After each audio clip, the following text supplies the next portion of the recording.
Hi friends, welcome back to tasty recipes. ఈ రోజు recipe dosa ఆవకాయ. మనం మామిడికాయల సీజన్లో మామిడికాయ ఆవకాయ ఎలా అయితే పట్టుకుంటామో కొంచెం మార్పులతో దోస ఆవకాయ కూడా అదే ప్రాసెస్ అండి. దోస ఆవకాయ తయారు చేయడానికి ముందు దోసకాయని సెలెక్ట్ చేసుకునేటప్పుడు బాగా గట్టిగా ఉండాలి. మెత్తగా ఉన్న దోస ఆవకాయ అయితే టేస్ట్ బాగోదు. దోసకాయ కట్ చేసుకున్న తర్వాత ముక్కలు గట్టిగా ఉంటేనే మనకి ఊరిన తర్వాత ముక్క బాగుంటుంది. దోసకాయకి పైన ముచ్చుక తీసుకుని కొంచెం టేస్ట్ చూడాలండి. దోసకాయలు కొన్ని చేదుగా కూడా ఉంటాయి కదా. తర్వాత చెక్కు తీసేసుకుని లోపల గింజలు కూడా తీసేసుకోవాలి. ఇలా కట్ చేసుకుంటే మనకి గింజలు ఈజీగా తీసేసుకోవచ్చు. గింజలు తీసేసుకుని చిన్న ముక్కలు కట్ చేసుకోవాలి. మనం త్వరగా అంటే 2 రోజులు నెక్స్ట్ డే నుంచి తినడానికి బాగుండాలి అనుకుంటే బాగా చిన్నవి కట్ చేసుకోవాలి.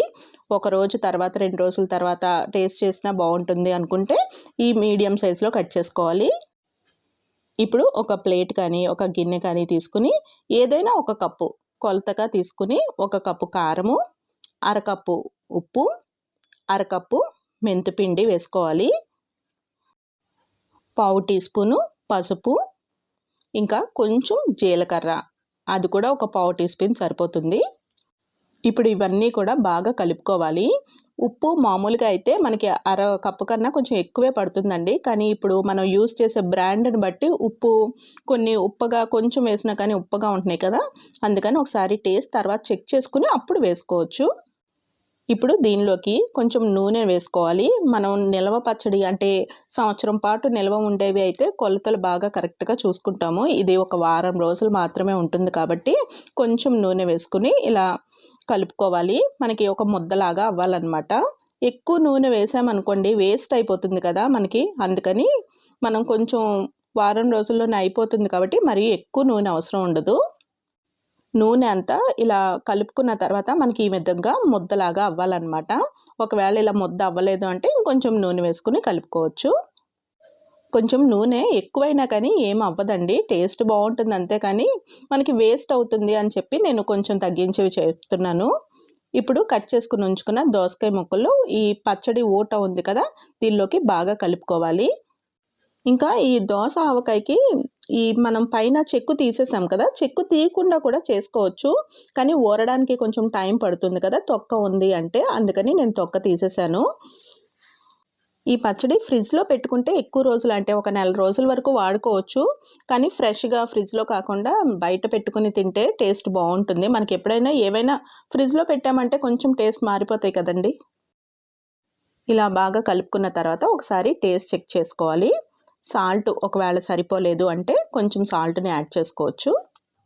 ఇక్కడ నాకు సాల్ట్ అయితే కరెక్ట్గా సరిపోయిందండి, ఇంక అందుకని యాడ్ చేయట్లేదు.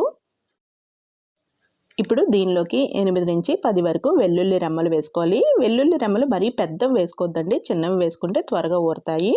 ఇంకా ఒక 2 టేబుల్ స్పూన్ల వరకు నిమ్మరసంని వేసి కలుపుకోవాలి. నిమ్మరసం వేసేటప్పటికి ఈ ఊట చూసారా కొంచెం జ్యూసీగా వస్తుంది. తర్వాత మనకి ఒక 2-3 గంటలు అయ్యేటప్పటికి ఉప్పు ఇంకా నిమ్మరసం కలుస్తుంది కదా, అప్పుడు ఇంకొంచెం జ్యూసీగా కొంచెం ఊట జారుగా కనిపిస్తుంది. దీనిలోకి పోపు కూడా పెట్టుకోవచ్చండి. మనం ఆవకాయ పచ్చడి ఎలాగ పట్టుకుంటున్నామో దోస ఆవకాయ కూడా అలాగే పడుతున్నాం కాబట్టి నేను పోపు వేయట్లేదు.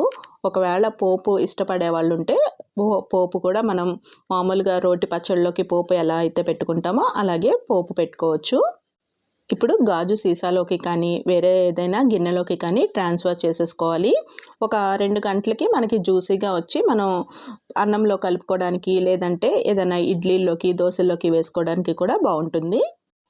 సింపుల్గా అప్పటికప్పుడు తయారు చేసేసుకోవచ్చండి. వేడి అన్నంలోకి చాలా బాగుంటుంది. మనకి ఆవకాయ టేస్ట్ ఎలా ఉంటుంది, మనకి మామిడికాయతో ఆవకాయ పట్టుకుంటాం కదా ఆ టేస్ట్ ఎలా ఉంటుందో మనకి ఈ దోస ఆవకాయ కూడా టేస్ట్ అలానే ఉంటుంది. ఒకసారి మీరు ట్రై చేసి చూడండి. సింపుల్ అండ్ టేస్టీగా దోస ఆవకాయ తయారీ విధానం చూసాం కదండి. మరొక ఇంట్రెస్టింగ్ అండ్ టేస్టీ రెసిపీతో మళ్ళీ కలుద్దాము. Thank you for watching.